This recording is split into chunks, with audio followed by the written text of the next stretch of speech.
I can swear, I can joke, I say what's on my mind. जादुई संतरा।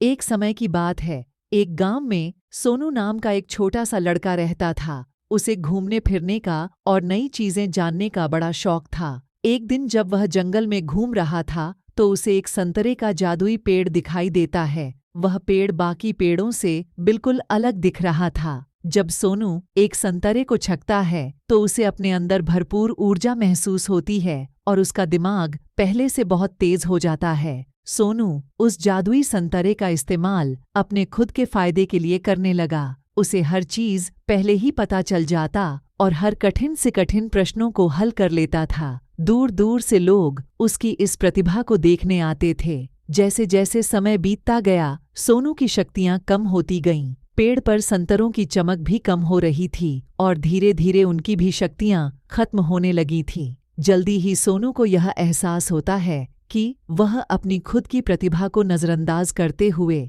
जादुई संतरे की शक्ति पर बहुत ज्यादा निर्भर हो गया है। सोनू को अपनी गलतियों का एहसास होता है और वह जादुई संतरे के पेड़ के पास वापस जाता है। वह अपने लालची स्वभाव के लिए माफी मांगता है और वादा करता है कि अपनी काबिलियत का उपयोग वह अच्छे कामों के लिए करेगा। फिर अचानक से पेडीएच के बचे हुए संतरों में वापस चमक आ जाती है। उस दिन के बाद से सोनू यह समझ गया कि असली शक्ति हमारे अंदर ही होती है और हम अपनी खुद की कौशल और प्रतिभा का इस्तेमाल करके ही दुनिया में बदलाव और खुशी ला सकते हैं। मॉरल ऑफ द स्टोरी: हमें सफलता प्राप्त करने के लिए किसी जादू या शक्ति के बाहरी स्रोतों पर निर्भर नहीं रहना चाहिए, बल्कि हमें अपनी क्षमताओं को बढ़ाने पर ध्यान देना चाहिए और उनका उपयोग करके दुनिया में सकारात्मक बदलाव लाना चाहिए।